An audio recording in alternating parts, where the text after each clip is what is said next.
Thank you for joining me. My name is Roel. I'm a health and nutrition coach, diabetes practitioner, aromatherapist, and I create these videos regularly to motivate you to be as healthy as you can be. And today I want to talk about a silent killer, and what I'm talking about is inflammation. And many of you may suffer with chronic inflammation and not be aware of it, but it's actually a very serious condition and can lead to a massive variety of serious diseases. So it would be useful to know if you are inflamed and of course how to prevent it and how to sort it out if you do suffer from it. So what is inflammation? Now, inflammation itself is not a bad thing.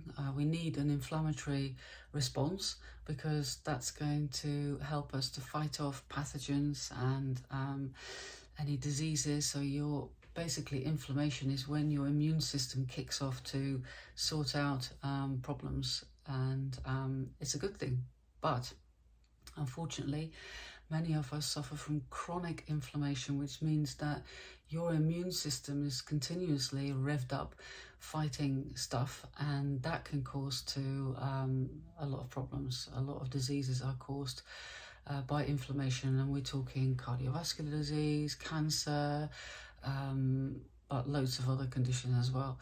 So it's really useful to know how you can avoid it and even to learn what triggers it. So when it comes to what causes and triggers inflammation, there's a whole host of things that can do that, and some of them we're in control of, but others we're not. And obviously we can only try to change the stuff that we are in control of, but it might be useful for you to realize what the other things are. So if you have an imbalance of bacteria in your gut, so what we mean by that is if you have more bad bacteria than good bacteria in your gut, that's a big one. That's definitely going to cause inflammation.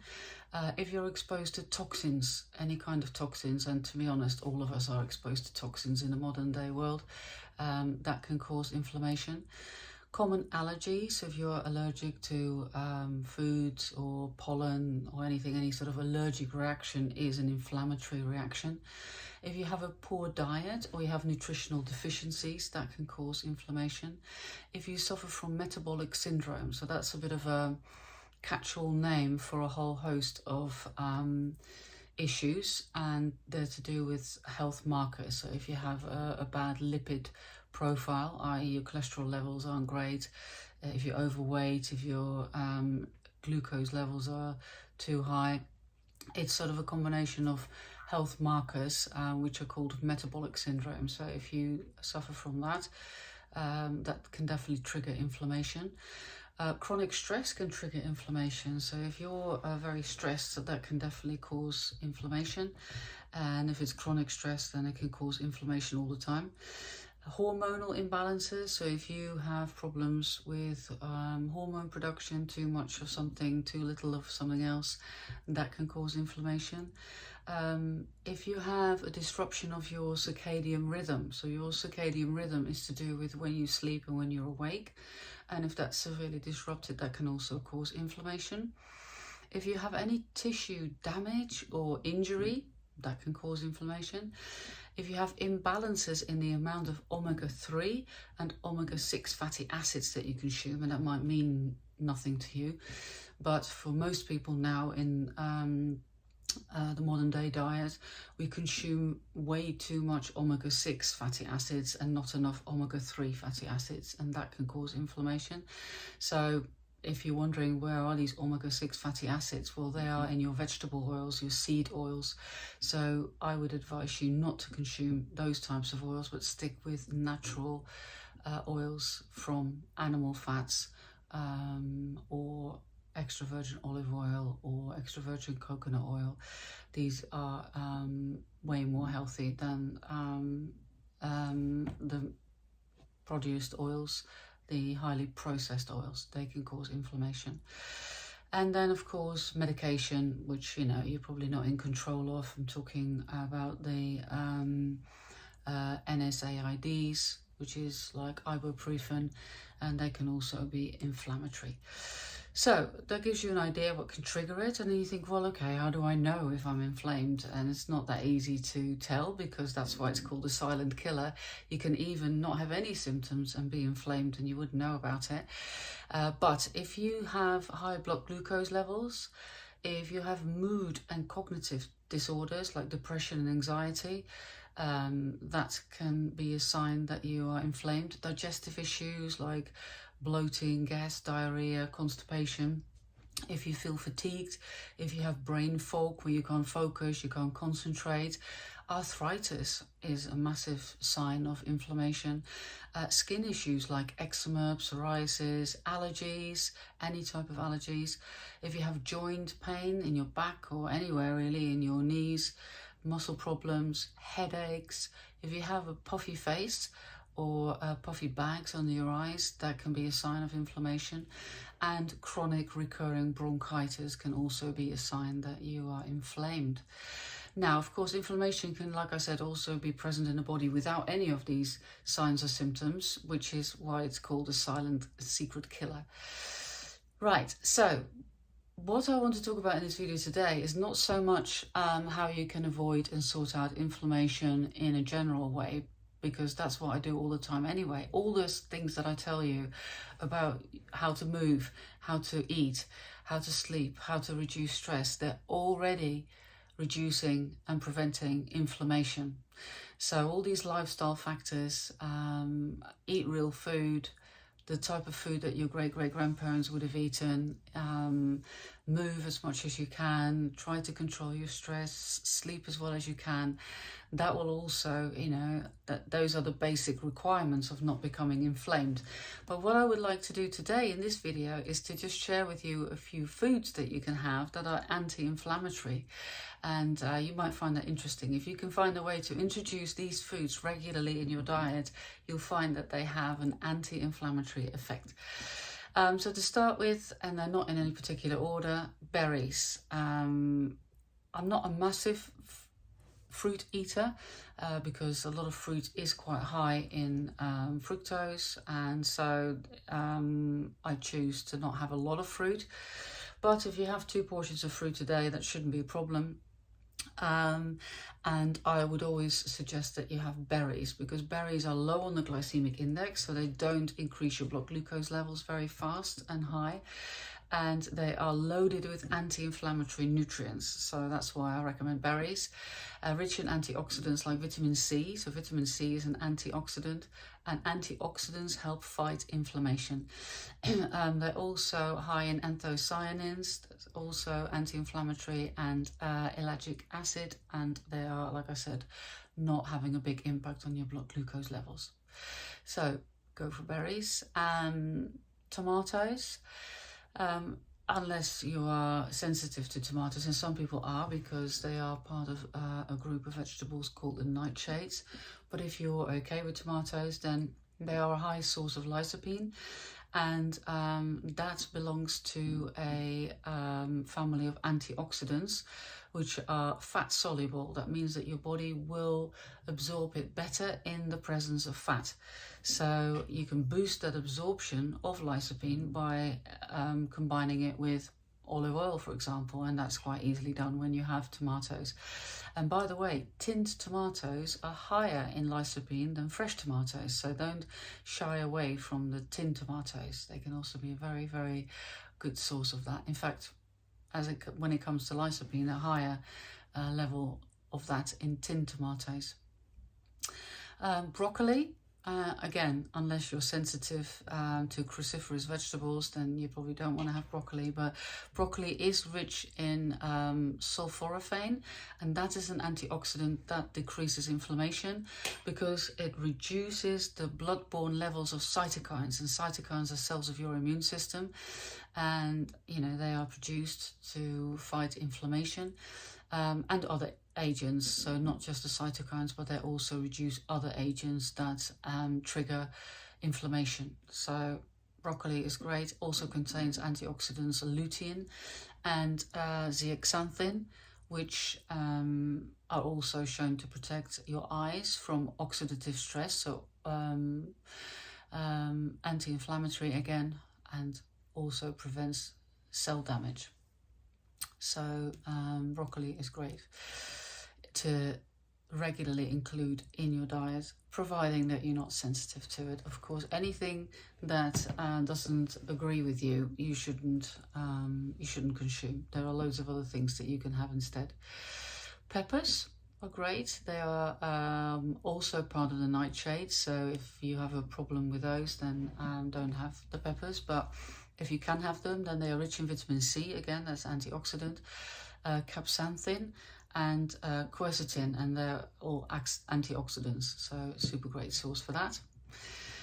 Number 5, onions are a great source of antioxidants. 25 different antioxidants in onions, and they're also one of the best sources of quercetin, which I mentioned before in the peppers is also an antioxidant. And onions are also prebiotic, which means that they feed good bacteria in your gut, and your gut health is also super important for fighting inflammation.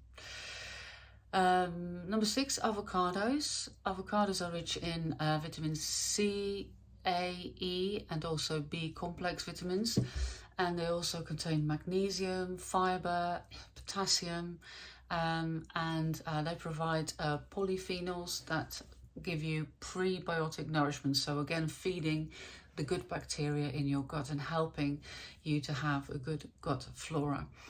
And they also act as antioxidants to reduce that oxidative stress that you get from all these triggers that I mentioned earlier.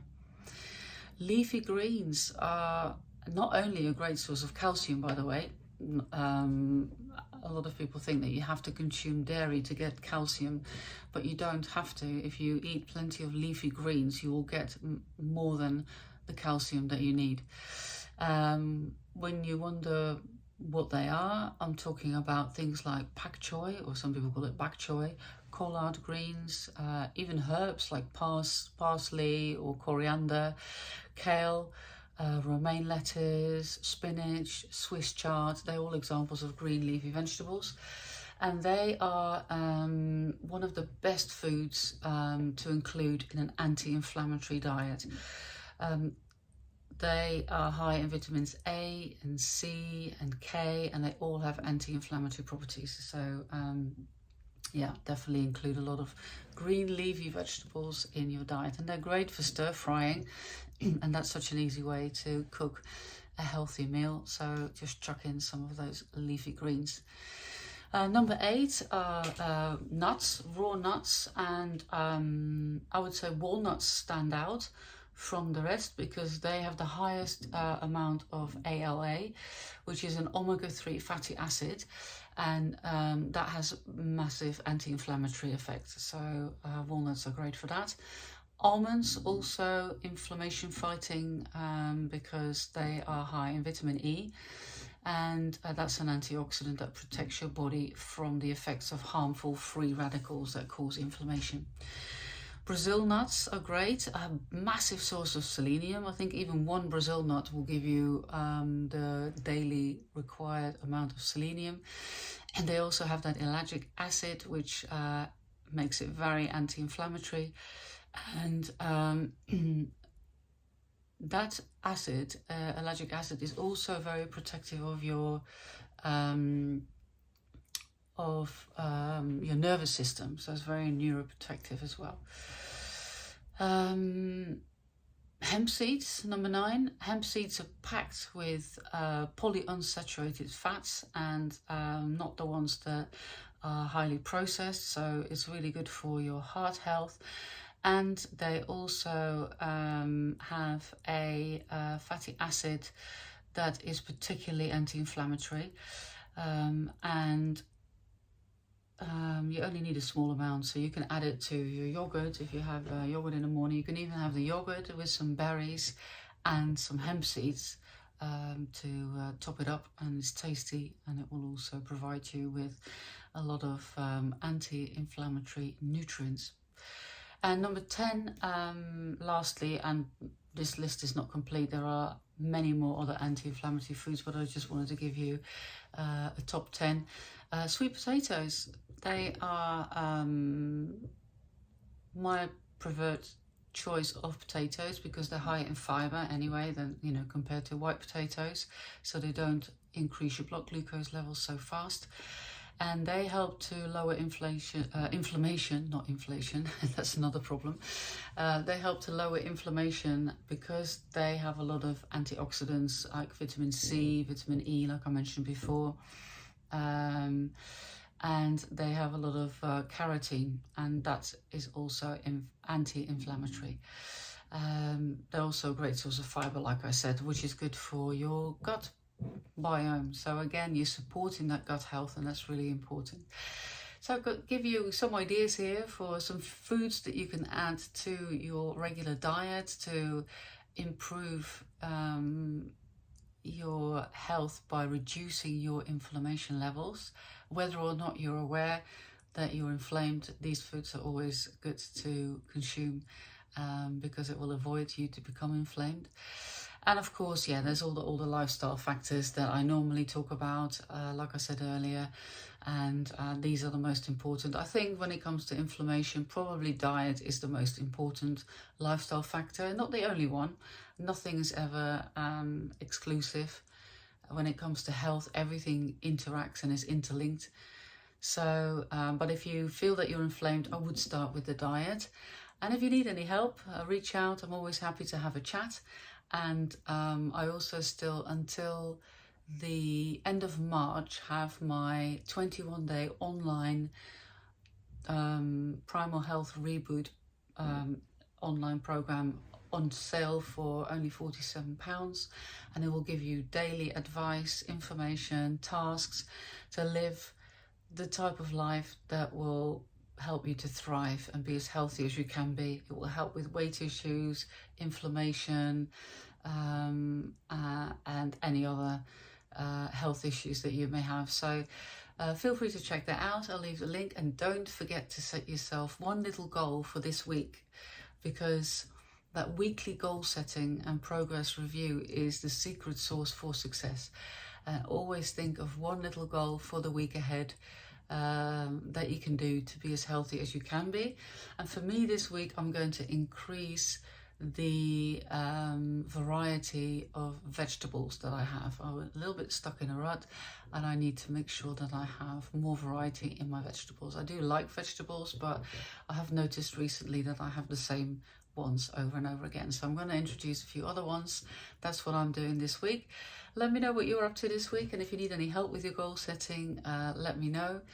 And thank you for watching this video, and I hope to see you again next week. And if you're watching this on YouTube and you enjoyed it, then you can help me by subscribing to my channel, and I thank you for that, and I'll see you next week. Have a wonderful week. Lots of love.